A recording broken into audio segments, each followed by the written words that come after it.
Hi అండి. అందరికీ నమస్కారం. Welcome to my channel. ఈ వీడియోలో ఏపీ ప్రభుత్వ ఉద్యోగులకు మరియు పెన్షనర్లకు రావాల్సిన పెండింగ్ ఆర్థిక బకాయిలు ఎవరెవరికి ఎంతెంతనో వారి యొక్క ఆగస్టు నెల పే స్లిప్‌లో ప్రింట్ అంటూ అప్డేట్ రావడం జరిగింది. సో, దీనికి సంబంధించిన పూర్తి సమాచారాన్ని వీడియోలో తెలుసుకుందాము.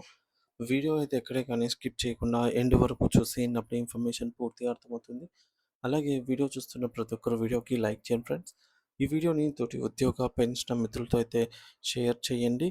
కొత్తగా మన ఛానల్ చూస్తున్నవారు ఇంకా ఎవరైనా సబ్స్క్రైబ్ చేసుకోకపోతే వెంటనే మన ఛానల్ అయితే సబ్స్క్రైబ్ చేసుకోండి. సబ్స్క్రైబ్ చేసుకుంటే నేను చేసే ప్రతి ఒక్క వీడియో మీ వరకు రీచ్ అవుతుంది. సో, ఇక ఆలస్యం చేయకుండా వివరాల్లోకి అయితే వెళ్ళిపోదాము. సో, ఫ్రెండ్స్ ఇక విషయానికి వచ్చినట్లయితే ఆంధ్రప్రదేశ్ రాష్ట్ర ప్రభుత్వ ఉద్యోగ పెన్షనర్ల కోసం కూటమి ప్రభుత్వం అధికారంలోకి వచ్చిన తర్వాత ఈ మేరకు ఉద్యోగ పెన్షనర్స్ అంతా కూడా కొండంత ఆశ అయితే పెట్టుకున్నారనమాట.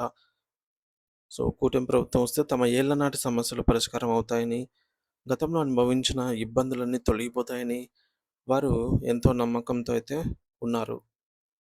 అయితే అధికారం చేపట్టిన కొద్ది కాలంలోనే ఆ ఆశలు క్రమంగా అడియాశలుగా మారుతూ ఉన్నాయని ఉద్యోగ వర్గాలు భావిస్తూ ఉన్నాయి.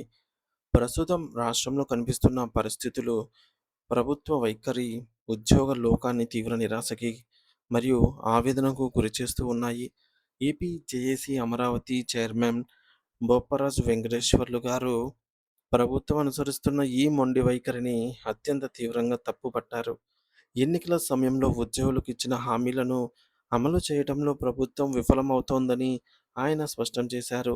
ముఖ్యంగా రాష్ట్ర ప్రభుత్వ ప్రధాన కార్యదర్శి సిఎస్ నేతృత్వంలో జరిగిన జాయింట్ స్టాఫ్ కౌన్సిల్ సమావేశం కేవలం ఒక మొక్కుబడి చర్యగా మిగిలిపోయింది అని ఆయన ఆవేదన వ్యక్తం చేశారు.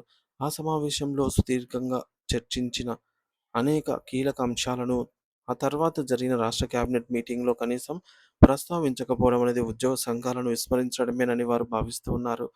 ఇది ఉద్యోగుల యొక్క ఆత్మగౌరవాన్ని దెబ్బతీయటమేనని కాకుండా వారి సమస్యల పట్ల ప్రభుత్వానికి ఉన్న చిత్తశుద్ధిని ప్రశ్నార్థకం చేస్తోంది. ప్రభుత్వ నిర్లక్ష్య వైఖరి వల్ల కేవలం సర్వీసులో ఉన్న ఉద్యోగులే కాకుండా జీవితమంతా ప్రభుత్వానికి సేవ చేసి పదవీ విరమణ పొందిన పెన్షనర్లు కూడా ఆర్థికంగా అల్లాడిపోతూ ఉన్నారు. రిటైర్ అయిన తర్వాత ప్రశాంతంగా గడపాల్సిన వారు తమకు రావాల్సిన గ్రాట్యుటీ, లీవ్ ఎన్‌కేష్‌మెంట్ వంటి బకాయిల కోసం కార్యాలయాల చుట్టూ తిరగాల్సి రావటం అత్యంత బాధాకరము. ఒక్కో పెన్షనర్‌కు దాదాపు 15,00,000 నుంచి 25,00,000 రూపాయల వరకు భారీ మొత్తంలో బకాయిలు పెండింగ్‌లో అయితే ఉన్నాయి. ఈ డబ్బు వారి సొంతం, వారి కష్టార్జితం అయినప్పటికీ తమ సొంత డబ్బు కోసం ప్రభుత్వం ముందు చేతులు చాచి చూడాల్సి రావటం ప్రజాస్వామ్యానికి సిగ్గుచేటు.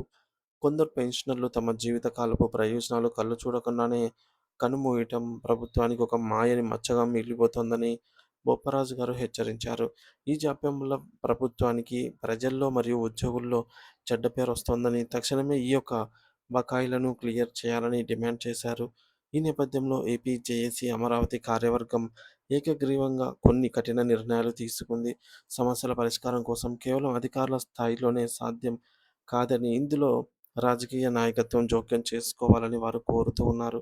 గౌరవ ముఖ్యమంత్రి గారు నేరుగా ఉద్యోగ సంఘాలను చర్చలకు పిలవాలని, లేదా సమస్యల పరిష్కారం కోసం ఒక ప్రత్యేక మంత్రివర్గ ఉపసంఘాన్ని నియమించాలని వారు డిమాండ్ చేస్తూ ఉన్నారు. వివి విధానపరమైన నిర్ణయాలు తీసుకోవడంలో అధికారులు పరిమితులను కలిగి ఉంటారని, కావున రాజకీయ నిర్ణయాలు అవసరమని వారు స్పష్టం చేశారు. ఒకవేళ ప్రభుత్వం ఇదే విధంగా వ్యవహరిస్తే మొండిగా వ్యవహరిస్తే రాష్ట్ర వ్యాప్తంగా ఉన్న లక్షలాది మంది ఉద్యోగుల ఒత్తిడి మేరకు భారీ ఉద్యమానికి సిద్ధం కావాల్సి రావటం తప్ప మరో మార్గమే లేదని తేల్చి చెప్పారు. ఆర్థికపరమైన డిమాండ్ల విషయంలో ఉద్యోగులు చాలా స్పష్టమైన వైఖరితో ఉన్నారు. ఎన్నికల వేళ హామీ ఇచ్చిన విధంగా మధ్యంతర భృతి ఐఆర్‌ని తక్షణమే ప్రకటించాలని కోరుతున్నారు. పొరుగు రాష్ట్రమైన తెలంగాణలో ఇప్పటికే ఐఆర్ అమలవుతూ ఉండటంతో అక్కడి ఉద్యోగులు లబ్ధి పొందుతూ ఉన్నారు. కానీ ఆంధ్రప్రదేశ్‌లో అది లేకపోవటం వల్ల ఇక్కడి ఉద్యోగులు ప్రతి నెల సగటున 2,000 నుంచి 4,000 రూపాయల వరకు నష్టపోతూ ఉన్నారు. అలాగే 11 పీఆర్సీ బకాయిలు, పెండింగ్‌లో ఉన్న 4 డీఏలు మరియు సరెండర్ లీవ్ డబ్బులను వెంటనే విడుదల చేయాలని డిమాండ్ చేస్తూ ఉన్నారు. కాలం చెల్లిన 11వ పీఆర్సీ స్థానంలో తక్షణమే 12 వేతన సంఘాన్ని ఏర్పాటు చేసి ఉద్యోగుల జీతభత్యాల పెంపుపై దృష్టి సారించాలని కోరుతున్నారు. కేవలం ఆర్థిక అంశాలే కాకుండా సేవాపరమైన సమస్యలు కూడా కొండలాగా పేరుకుపోయాయి. వివిధ ప్రభుత్వ శాఖల్లో 10 ఏళ్లకు పైగా పనిచేస్తున్న కాంట్రాక్ట్ ఉద్యోగులను ఎటువంటి నిబంధనలు లేకుండా క్రమబద్ధీకరించాలని వారు కోరుకుంటున్నారు. ఔట్‌సోర్సింగ్ ఉద్యోగులకు మేనిఫెస్టోలో ఇచ్చిన హామీ మేరకు ప్రభుత్వ సంక్షేమ పథకాలు వర్తింపచేయాలని డిమాండ్ చేస్తూ ఉన్నారు. మహిళా ఉద్యోగుల సంక్షేమం కోసం కేంద్ర ప్రభుత్వ ఉద్యోగుల తరహాలో 2 సంవత్సరాల పాటు చైల్డ్ కేర్ లీవ్స్ మంజూరు చేయాలని కోరుతూ ఉన్నారు. ఇది మహిళా ఉద్యోగులు తమ కుటుంబ బాధ్యతలను, పిల్లల పెంపకాన్ని సమర్థవంతంగా నిర్వహించుకోవడానికి ఎంతో దోహదపడుతుంది. మరో ముఖ్యమైన డిమాండ్ ఏమిటంటే ఆర్టీసీ మరియు రెవెన్యూ వంటి విభాగాల్లో 10,000 కంటే తక్కువ పెన్షన్ పొందుతున్న రిటైర్డ్ ఉద్యోగులకు పాత జీవో ప్రకారంగా రేషన్ కార్డులు మంజూరు చేయాలి అని కోరుతూ ఉన్నారు. ప్రభుత్వం ప్రతి విషయంలోనూ పారదర్శకతను పాటించాలని ఏపీజేఏసీ డిమాండ్ చేస్తోంది. ప్రతి ఉద్యోగికి లేదా పెన్షనర్‌కు ప్రభుత్వం ఎంత బాకీ ఉందో స్పష్టంగా లెక్కలు తేల్చాలి. ఆ వివరాలను సీఎఫ్ఎంఎస్ పోర్టల్‌లో లేదా వారి పే స్లిప్‌లలో స్పష్టంగా కనిపించేలాగా సాంకేతిక మార్పులు చేయాలి. నిధులు లేవు లేదా క్లియరెన్స్ రావాలి అనే కుంటి సాకులతో కాలయాపన చేయడం ఇకపై చెల్లదని వారు హెచ్చరిస్తున్నారు. ప్రజలకు ప్రభుత్వ పథకాలను నేరుగా చేరవేసి కీలక వారధులైన ఉద్యోగులను విస్మరిస్తే అది మొత్తం పరిపాలనా వ్యవస్థపైనే ప్రభావం చూపుతుందని వారు గుర్తు చేస్తూ ఉన్నారు.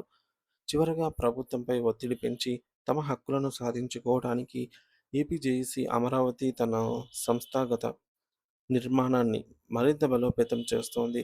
రాష్ట్రంలోని మొత్తం 26 జిల్లాల్లో మహిళా మరియు పురుష విభాగాల కార్యవర్గాలను పూర్తి స్థాయిలో ఏర్పాటు చేస్తూ ఉన్నారు. మండల స్థాయి నుంచి జిల్లా స్థాయి వరకు ఉన్న ప్రతి ఉద్యోగిని ఏకతాటిపైకి తెచ్చి ప్రభుత్వంపై ఒక పెద్ద ఎత్తున ధర్మ పోరాటానికి సన్నద్ధం అవుతూ ఉన్నారు. తమ సహనాన్ని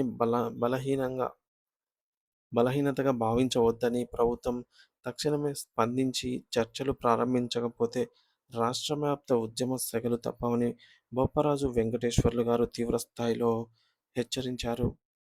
ఫ్రెండ్స్, మొత్తానికి చూసుకున్నట్లయితే కూటమి ప్రభుత్వంపై పెట్టుకున్న ఆశలు అడియాశలయ్యాయని ఉద్యోగ సంఘాల ఆవేదన. పెన్షనర్లకు రావాల్సిన 15-25 లక్షల రూపాయల మేర గ్రాట్యుటీ, లీవ్ ఎన్కాష్మెంట్ వంటి బకాయిలను వెంటనే చెల్లించాలి.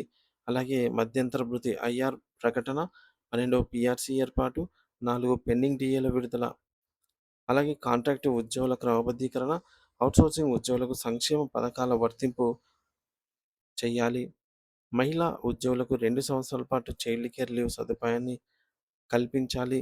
సీఎఫ్ఎంఎస్ పోర్టల్‌లో బకాయిల వివరాలను స్పష్టంగా పొందుపరచాలి.